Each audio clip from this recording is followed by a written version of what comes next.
오늘 여기 모이신 여러분들 가운데 하나님의 은혜와 평강이 또 성령님의 임재가 여러분들 가운데 가득하시기를 축원합니다.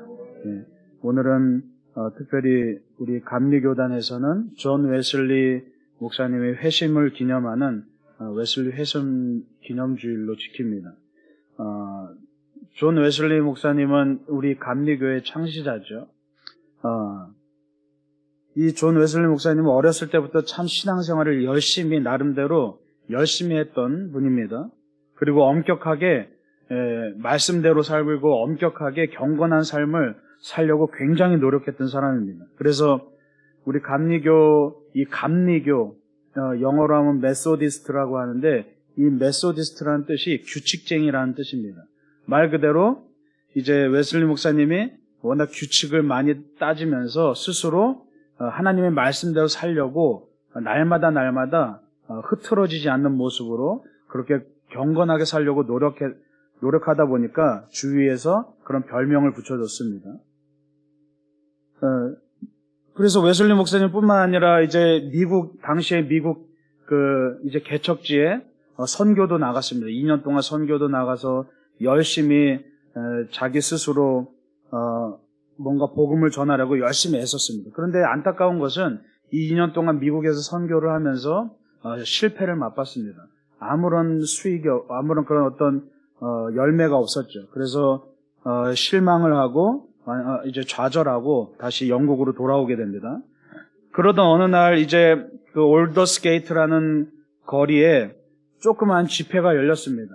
노방전도 같은 그런 집회가 열렸습니다. 근데 어떤 사람이 거기서 이제 루터가 로마서를 쭉 풀어서 쓴 로마서 강해를 읽고 있는 모습을 보면서 그 설교를 들으면서 마음이 뜨거워지면서 회심을 합니다. 그런데 웨슬리의 고백을 보면 마음이 뜨겁다기보다는 마음이 따뜻해졌다라는 그런 고백을 합니다. 그렇게 이전에도 예수를 열심히 믿고 이전에도 목회자로서 열심히 나름대로 자기 어떤 능력을 가지고 열심히 열의를 가지고 사역했지만 열매가 없었는데 이때 이 올더스게이트 거리에서의 집회에서의 그때 그 설교를 들으면서 우연찮게 마음이 따뜻해지면서 그가 회심을 하게 됩니다. 그리고 회심하고 이전에는 교회 중심적으로 살았고 교회 목사로서 그렇게 권위를 세우면서 그렇게 그 교회 안에서 열심히 목회를 하면서 살았지만 이제는 복음적이고 열정적인 전도자가 되어서 그가 평생 죽을 때까지 계속해서 말을 타고 다니면서 복음을 전하는 그런 전도자가 되었습니다. 이 웨슬리 목사님은 자기 나름대로는 열심히 사역하려고 애를 썼습니다. 근데 마음대로 되지 않았습니다. 그런데 우연찮게 길을 지나다가 그 집회 가운데서 성령의 임재를 경험하고 나서 성령님께서 이끄시는 대로 그렇게 살게 됐습니다. 우리가 신앙생활하는 가운데 많은 분들이 변화되려고 애를 씁니다. 많은 분들이 우리가 신앙생활하면서 정말 하나님을 만나고 뭔가 나도 열정적으로 살고 싶다라는 그런 꿈들은 누구나 다 꾸게 됩니다. 그런데 중요한 것은 우리가 신앙생활하는 가운데 우리가 정해놓은 규칙, 어떤 전통들 이런 것들이 우리를 변화시키지 않습니다. 웨슬리 목사님은 자기 나름대로 규칙을 세우고 그 신앙의 전통 안에서 그 영국 교회의 그 뿌리 깊은 전통 안에서 나름대로 교회 안에서 신앙생활하면서 정말 열심히 자기 나름대로 하나님 앞에 가까이 다가가 보려고 애를 썼지만 쉽게 그렇게 뭔가 변화가 찾아오지 않았습니다. 그런데 우연찮게 길거리를 지나가다가 자기도 모르게 그 설교 말씀을 듣고 성령의 임재를 체험하게 되죠. 다시 말해서 우리가 신앙생활을 하면서도 내가 뭔가 하나님 앞에 열심히 앞으로 다가가야지 한다고 우리가 하나님께 가까이 나아갈 수 있는 문제는 아닙니다. 가장 먼저 하나님께서 우리에게 은혜를 주셔야만 우리가 하나님께 나아갈 수 있다는 얘기죠. 우리는 흔히 내가 먼저 하나님 앞에 나아간다고 생각합니다. 그러나 그게 아니라는 얘기입니다. 하나님께서 먼저 주시는 그 은혜가 있어야 우리가 하나님 앞에 나아갈 수 있고 우리가 변화될 수 있다는 사실이죠. 그래서 성령님께서 우리 가운데 머무실 때, 우리 가운데 함께 하실 때 우리가 그때 비로소 변화될 수 있습니다. 나의 열심이 나를 변화시키지 않는다는 겁니다. 여러분, 모세가 사명이 이제 끝나갑니다. 끝나면서 오늘 말씀해 보면 여호수아를 후계자로 하나님께서 선택하십니다. 그런데 하나님께서 여호수아를 그 새로운 세대를 이끌고 가나안 땅으로 가기 위한 인도자로, 지도자로 세우시면서 여호수아를 지도자로 세운 이유에 대해서 단 한 가지를 말씀하십니다. 그게 뭐냐면 영이 머무는 자였다라고 그렇게 말씀하고 있습니다. 영이 머무는 자였기에 그를 선택했다고 말씀하고 있습니다. 하나님께서 다윗을 왕으로 세우실 때도 마찬가지였습니다. 사무엘을 통해서 다윗을 왕으로 세우실 때 그 형들을 정말 더 멋져 보이고 더 잘나 보이는 그 형들을 다 제치고 다윗을 왕으로 세우실 때 하나님께서는 말씀해 보면 그 중심을 보셨다라고 말씀하시죠. 여호수아도 마찬가지입니다. 하나님께서 그 중심을 보셨습니다. 그리고 그 중심 가운데 여호수아가 뭐가 달랐냐 하면 이 하나님의 영이 머무는 자였다라고 그렇게 말씀하고 있습니다. 영이 머물렀다는 것은 성령님께서 임재하셔서 성령님께서 그 삶을 주관하셨다는 뜻입니다. 여러분, 어떻게 성령님께서 머무실 수 있습니까? 그 수많은 그 광야에 나온 애굽을 탈출한 그 수많은 사람들 가운데서 왜 여호수아를 선택하셨습니까? 여러분, 여호수아가 영이 머무는 사람이 될 수 있었던 결정적인 사건들이 있습니다. 우리가 그 단서를 한번 좀 찾아보려고 합니다. 여러분, 성경 출애굽기 한번 찾아보겠습니다. 출애굽기 24장입니다. 출애굽기 24장 13절 말씀입니다. 출애굽기 24장 13절 말씀.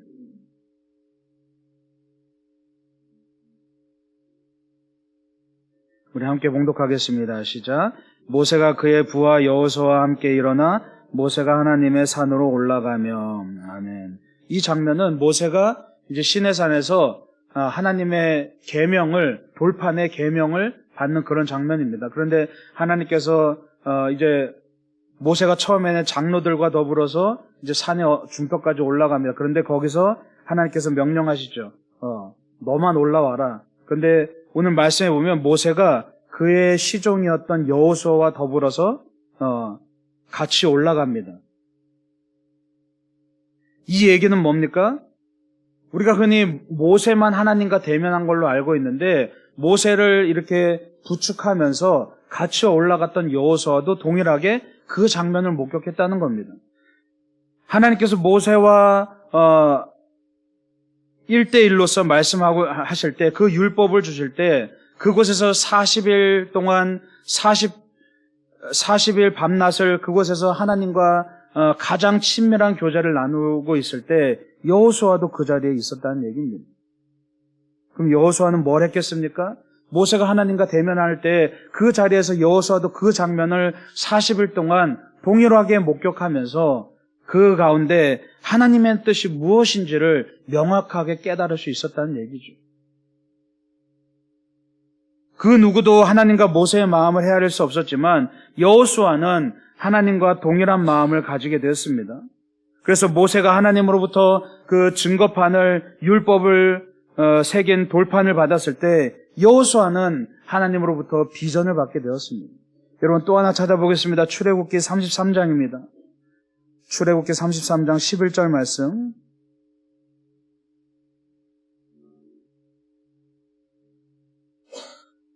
출애굽기 33장 11절 말씀 함께 읽습니다.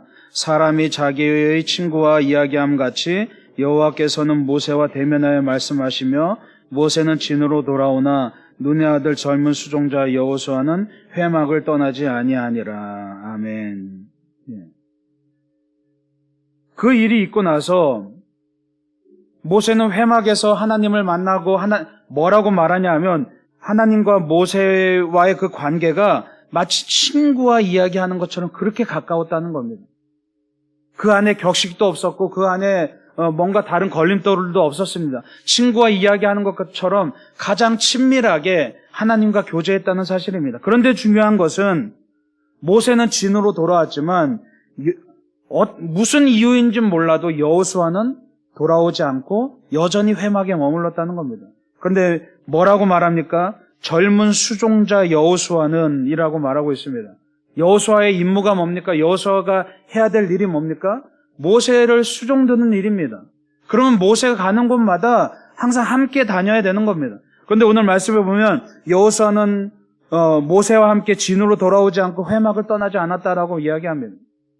물론 그 이유에 대해서 확실하게 알 수는 없지만 아마도 여러 가지를 추측해 볼 수 있지만 여호수아는 하나님과 떠나기 싫었던 것 같습니다. 하나님 품에서 더 하나님과 함께 그 친밀한 관계를 누리고 싶었던 것 같습니다. 모세가 그렇게 했듯이 여호수아도 하나님과 더 가까워지고자 하는 그런 열망이 그 안에 가득했던 것 같습니다.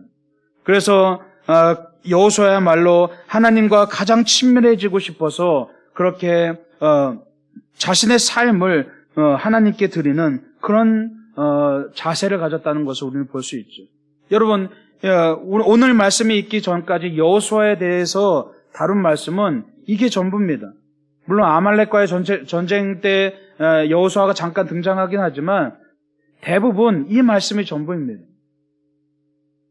다시 말해서 여호수아가 영이 머무는 사람이 될 수 있었던 이유는 뭡니까? 바로 모세가 하나님과 대면할 때 그도 거기에 있었고 그가 하나님을 바라보고 하나님을 대면하고 하나님과 친밀한 관계를 만들고 하나님의 뜻을 온전히 헤아릴 수 있었기 때문에 그가 성령이 머무는 자가 되었다는 사실입니다. 여러분, 우리가 어떻게 하나님의 마음을 헤아릴 수 있습니까? 어떻게 하나님의 뜻을 헤아릴 수 있습니까? 많은 사람들이 하나님의 뜻을 너무나 어렵게 찾으려고 합니다. 근데 여러분, 여호수아의 모습을 바라보십시오. 여호수아가 어렵게 하나님을 찾아갔습니까? 그저 여호수아는 하나님과 함께 있었습니다. 그걸로 다였습니다. 다시 말해서 하나님만 바라보게 되면 우리가 자연스럽게 하나님의 마음을 헤아리게 되고 하나님의 뜻을 헤아릴 수 있게 된다는 사실입니다. 하나님께서 우리를 위해서 무엇을 원하시는지도 자연스럽게 깨달을 수 있게 되는 거죠. 우리는 이것을 바로 비전이라고 이야기합니다. 비전이라는 것은 뭔가를 해야 되고 뭔가를 이뤄가야 되고 그것이 비전이 아니라 비전, 말 그대로 하나님을 바라보는 것, 그것이 비전이라는 사실입니다. 그리고 하나님을 바라볼 때 비로소 우리가 하나님의 뜻을 깨달을 수 있게 되는 겁니다. 우리가 계속해서 우리가 말씀을 통해서 요즘에 나누는 게 뭡니까? 주님의 뜻대로 기도하는 것, 주님의 뜻대로 살아가는 것, 그것이 우리의 해야 할 일이라고 우리가 계속해서 묵상하고 있습니다. 그러면 주님의 뜻을 어떻게 헤아립니까? 너무나 어려운 방법을 통해서 헤아리려고 하는 것이 아니라 주님을 바라보면 그 가운데서 주님의 뜻이 자연스럽게 헤아려진다는 얘기입니다. 내가 그것을 공부해서 되는 게 아니라 내가 그것을 뭔가 어떤 노력을 통해서 그것을 발견해서 되는 것이 아니라 주님의 뜻이란 것은 내가 주님을 바라보고 주님과 함께 있으면 주님의 뜻이 나에게 자연스럽게 헤아려진다는 것이죠. 여러분, 우리는 뭘 꿈꾸고 있습니까? 여러분들이 각자마다 신앙생활하면서 또 살아가면서 여러 가지의 꿈이 있습니다. 여러 가지 비전이 있습니다. 나는 이걸 꿈꾸고 있어. 내가 바라는 것들이 있습니다. 그런데 그 꿈이 뭡니까? 그 꿈이 주님의 뜻과 일치하는 겁니까? 우린 먼저 이것을 한번 고민해 봐야 됩니다. 꿈을 꾼다는 것은 주님의 뜻을 품었다는 것을 뜻합니다. 과연 내가 꾸는 꿈이 주님의 뜻과 일치하는 것인지 우리 한번 점검해 봐야 될 필요가 있습니다. 내가 내 바람을 가지고 있다고 꿈을 꾸거나 비전을 소유한 게 아닌 겁니다. 주님의 뜻에 합당하게, 주님의 말씀에 합당하게 꿈을 꾸고 비전을 가질 때 그게 바로 비전이고 꿈인 겁니다. 그래서 우리는 끊임없이 하나님께서 원하시는 것이 무엇인지를 질문해 봐야 됩니다. 여러분, 여호수아는 분명히 꿈꾸는 사람이었습니다. 하나님이 보여주신 꿈을 절대로 소홀히 여기지 않았습니다. 그는 하나님을 대면했고 그는 우연치 않은 기회에 모세를 통해서 하나님을 만났고 그 하나님을 만난 경험이 너무나 기쁘고 감사하고 그것과 바꿀 수 있는 것이 아무것도 없었기 때문에 그는 그 꿈을 소중히 여기고 평생 살았던 사람입니다. 여러분, 여호수아가 정탐에 나섰을 때도 마찬가지입니다. 다른 사람들은 다 부정적인 의견을 냅니다. 왜요? 당장 눈에 바라보는 것이 전부인 줄 알았죠. 당장 눈앞에 보여지는 그 현실 앞에서, 그 가나안 땅에서 보여지는 그 현실 앞에서 그들은 그 장벽이 너무나 높다고 깨달았습니다. 그러나 여호수아는 달랐습니다. 여호수아는 이미 시내산에서 모세와 함께 하나님을 대면했고 이미 회막에서 하나님과 친밀한 교제를 나눌 줄 아는 그런 사람이었습니다. 그렇기 때문에 그는 하나님의 뜻이 무엇인지를 명확하게 깨닫고 있었습니다. 시내산에서 40일 동안 모세와 함께 하나님을 대면하면서 하나님이 반드시 그들을 그 가나안 땅으로 이끄실 것이라는 사실을 단 1%의 의심도 없이 확신할 수 있었습니다. 그렇기 때문에 여호수아는 갈렙과 더불어서 꿈의 안경을 가지고 세상을 바라보고 가나안 땅을 바라볼 수 있었다는 거죠. 그래서 여호수아는 그 꿈을 간직하면서 그 꿈을 자기가 이루려고 하지 않았습니다. 나머지 10명의 정탐꾼들은 자기가 이 꿈을 이루려고 했기 때문에 그 가나안 땅은 도저히 정복할 수 없는 땅이라고 여기죠. 근데 여호수아는 꿈이 있었기 때문에, 하나님이 주신 그 뜻이 있었기 때문에 그 꿈을 자기가 이루려고 하는 것이 아니라 그 꿈을 하나님께서 분명히 이루실 것이라는 사실을 믿었다는 것을 여러분 기억하시기 바랍니다. 예. 내가 하는 게 아니라 하나님이 하시는 거기 때문에 충분히 가나안 땅도 점령할 수 있고 충분히 저 거대한 아낙 자손도 이겨낼 수 있다고 여겼던 거죠. 여러분, 우리가 세상을 살아가면서 자꾸만 눈앞에 보여지는 현실을 내가 해결하려고 하기 때문에 우리는 좌절하게 됩니다. 쓰러지게 됩니다. 그러나 분명한 것은 여러분, 주님의 뜻을 품었다는 것은 뭘 얘기합니까? 주님께서 하실 것이라는 사실을 우리가 신뢰하는 겁니다. 믿는 겁니다. 그러면 내가 할 수 없어도 우리가 두려워하지 않을 수 있습니다. 내가 할 수 없어도 우리는 실패하지 않고 좌절하지 않을 수 있습니다. 왜요? 하나님이 하실 것이기 때문이죠. 여러분, 뚜렷한 꿈을 가진 그 여호수아 앞에서 이스라엘 백성들은, 그 새로운 세대들은 동요하지 않고 요단강을 건넙니다. 여리고성을 무너뜨립니다. 하나님의 방법으로 무너뜨립니다. 자기들이 하려고 하지 않고 정말 뚱딴지 같지만 말도 안 되는 것 같지만 그 여리고성을 돌면서 하나님이 알려주신 방식으로 여리고성을 무너뜨리죠. 여러분, 가만히 보십시오. 애굽을 탈출한 1세대와 광야에서 새롭게 삶을 시작한 2세대들, 그들은 뭐가 달랐죠? 똑같이 하나님의 인도 아래 광야에서 살아갔습니다. 근데 1세대와 2세대는, 9세대와 신세대는 뭐가 달랐습니까? 여러분, 9세대는 애굽에서 살았던 사람들입니다. 그러다가 탈출해서 광야에서 살게 됐습니다. 여러분들의 가치관, 여러분들의 태도, 여러분들의 성격 언제 형성됩니까? 보통 태어나서부터 20살이 되기 전에 모든 것들이 다 형성됩니다. 다시 말해서 이 9세대들은 애굽에서의 삶이 자신들의 삶의 가치관으로 완전히 뼛속 깊이 익혀진 사람들입니다. 거기에서의 삶의 태도, 거기에서의 가치관, 애굽에서의 그 물질 만능주의, 하나님을 모르는 애굽에서의 모든 것들이 몸에 밴 사람들이었습니다. 그래서 어떡합니까? 애굽을 탈출했음에도 불구하고 그들은 끊임없이 애굽으로 돌아가고 싶어하죠. 끊임없이 원망합니다. 왜요? 그동안 애굽에서 몸에 밴 습관들이 남아있었기 때문이죠. 그런데 여러분, 새로운 세대들은 어떻습니까? 그들은 어디서 태어난 사람들입니까? 광야에서 태어난 사람들입니다. 그들은 애굽에서의 삶이 어떤 건지 전혀 알지 못합니다. 물론 부모들을 통해서 듣긴 들었지만 애굽에서의 삶이 어떤 건지 전혀 알지 못합니다. 그들은 태어나서부터 매일마다 만나를 먹었고 그들은 태어나서부터 하나님이 날마다 행하시는 기적을 그들은 날마다 경험했던 사람들입니다. 태어나서부터 그들은 하나님이 행하시는 기적을 그냥 일상으로 여겼던 사람들입니다. 그들에겐 비로소 그 광야가 하나님의 나라였던 겁니다. 그 구세대들은 예전의 구습과 예전의 전통, 예전의 경험들을 여전히 버리지 못하고 애굽에서의 삶을 동경하면서 이 광야에서의 삶이 몸에 맞지 않고 낯설고 불편하고 형편없이 여겨져서 끊임없이 원망했지만 새로운 세대들은 거기가 전부였습니다. 그 사막 한가운데가 자신들의 삶의 전부였고 그곳에서 날마다 역사하시는 하나님의 기적이 그들의 삶의 전부였던 사람들입니다. 그래서 그들에게는 기적이 일상이었습니다. 하나님이 역사하시는 것이 당연했던 사람들입니다. 그들에게는 하나님의 뜻과 말씀이 당연했던 사람들입니다. 하나님을 예배했던 것이 늘상 일상적인 사람들이었습니다. 그래서 그들은 하나같이 여호수아의 명령에 따라서 그들은 하나같이 흔들림 없이 요단강을 건너서 그 여리고성을 정복할 수 있었죠. 예, 그들에게는 하나님의 말씀을 듣고 순종하는 것이 그냥 태어나서부터 당연했던 일입니다.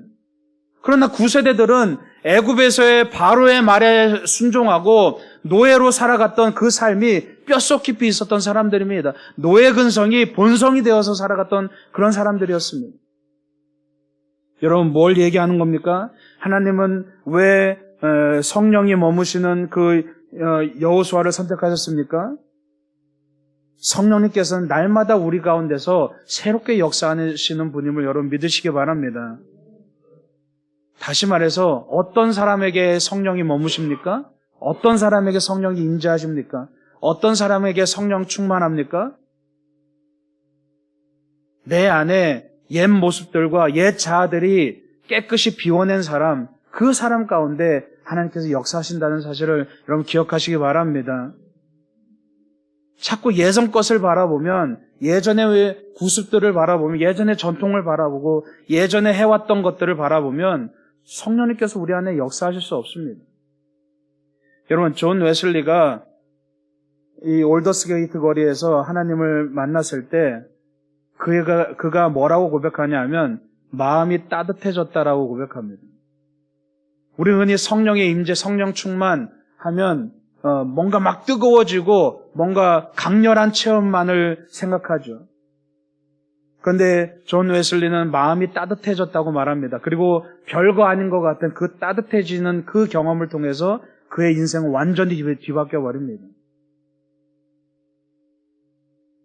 우리가 성령의 임재를 말할 때, 성령 충만을 말할 때 두 가지가 있습니다. 성령이 더 씌워지는 경험이 있고 성령이 임재하는 경험이 있습니다. 우린 근데 첫 번째 것만 늘 생각하죠. 왜? 첫 번째의 경험이 강렬하니까. 근데 그것은 지속되지 않습니다. 성령님께서 진정으로 우리 안에 늘 항상 함께 임하실 때는 마치 마음이 따뜻해지는 경험과 같이, 존 웨슬리가 고백했던 그 경험과 같이 우리 안에 언제나 늘 항상 역사하시는 분입니다. 여러분, 이런 겁니다. 지난번에도 설명드렸지만 컵에 물을 한 양동이 확 들이부으면 막 흘러 넘치죠. 이것도 충만한 겁니다.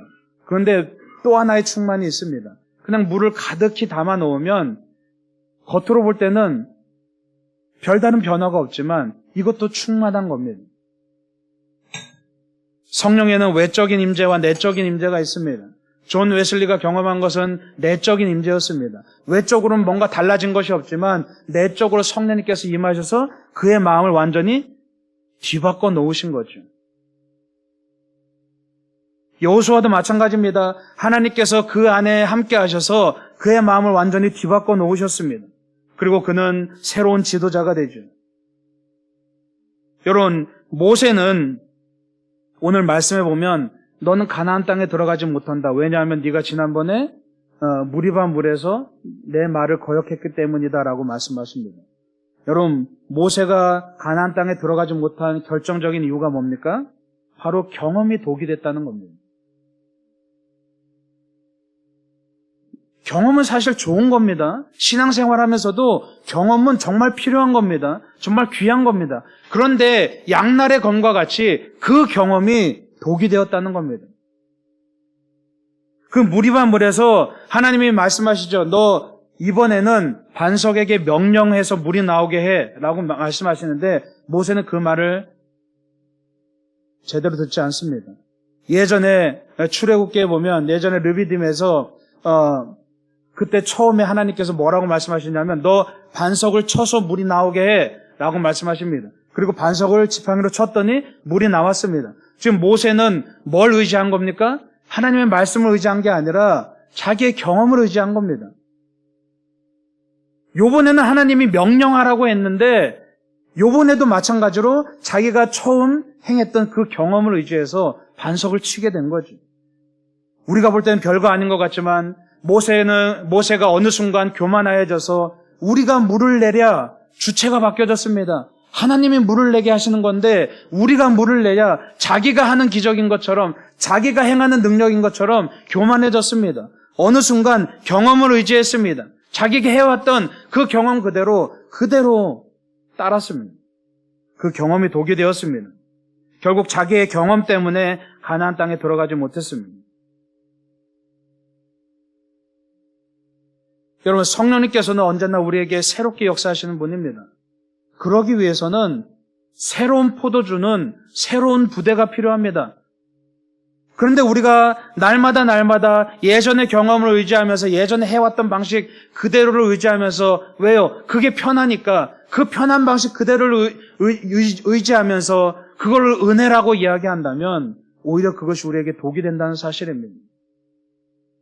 내 안에 여전히 성령님께서 내 안에 머무시게끔 하기 위해서는 우리는 날마다 죽어져야 되는 겁니다. 어제의 그 경험을 죽여야 되는 겁니다. 어제의 관습을 죽여야 되는 겁니다. 어제의 전통을 죽여야 되는 것이고 어제의 방법을 죽여야 되는 겁니다.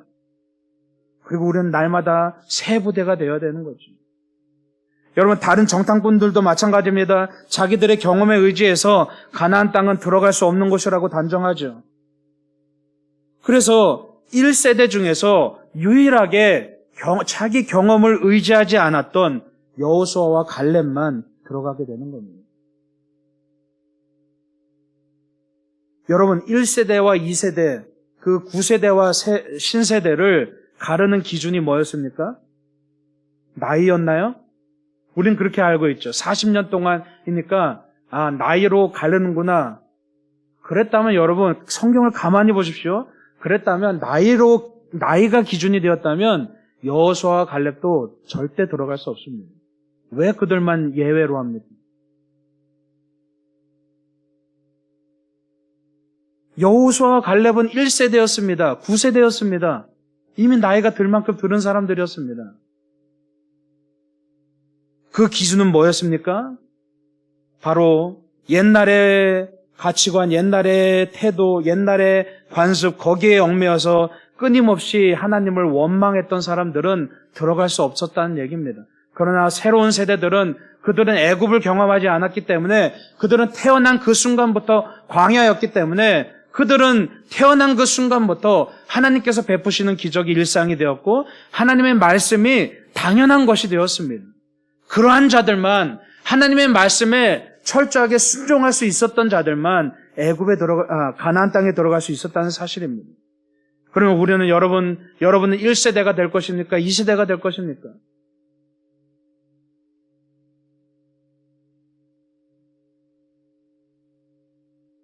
오늘 하나님께서 여호수아를 세우면서 영이 머무는 사람이라고 말합니다. 어떻게 성령님께서 내 안에 들어오십니까? 어떻게 성령님께서 내 안에 잠깐 들어왔다 나가는 것이 아니라 잠깐 더 씌워지는 것이 아니라 어떻게 성령님께서 내 안에 충만하게 여기 그대로 머무실 수 있습니까? 쉽게 말해서 내 내면이, 내 영혼이 깨끗해야 됩니다. 정결해야 됩니다. 그러기 위해서는 내 안에 가득 쌓아놨던 잡다한 쓰레기들, 내 안에 가득 쌓아놨던 잡다한 쓸데없는 것들을 하나하나 우리가 청소하고 끄집어내야 되죠. 그게 바로 때로는 경험이 될 수 있고 때로는 관습이 될 수 있고 때로는 내 습관과 때로는 내 전통이 될 수도 있습니다. 변하지 않으려고 하는 마음, 완고한 마음, 고집센 마음, 그 마음들이 자꾸만 성령이 나를 머무실 수 없도록 만들고 있다는 얘기입니다. 여러분, 오늘 우리는 중요한 질문을 해봐야 됩니다. 과연 나는 1세대인가 2세대인가? 다시 한번 우리가 질문하면서 정말 우리 돌담길 교회 귀한 성도님들만큼은 여러분의 날마다의 일상 가운데서 정말 하나님을 의지하고 하나님이 베푸시는 기적이 일상이 되어서 정말 우리의 영혼에 성령님만 모시고 그렇게 주님의 뜻대로 따르면서 그런 살아가는 그런 여러분 되시길 간절히 축원합니다.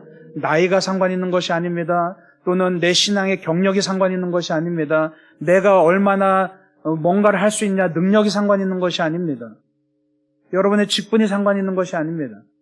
내가 얼마나 하나님 앞에서 깨끗한 자로 있느냐, 내가 얼마나 하나님 앞에서 겸손한 자로 있느냐, 내가 얼마나 하나님만 바라보고 있느냐, 그것에 의해서 성령께서 우리 안에 머무신다는 사실을 여러분 기억하시고 날마다 성령님과 함께 동행하는, 그래서 성령님이 주시는 그 비전을 발견하고 존 웨슬리가 죽는 그 순간까지 말을 타고 다니면서 전도했던 것처럼 여러분도 그러한 열정을 가지고 그러한 거룩한 욕심을 품고 정말 복음에 비친 자로서 살아가는 그런 여러분 되시길 간절히 축원합니다. 기도하겠습니다.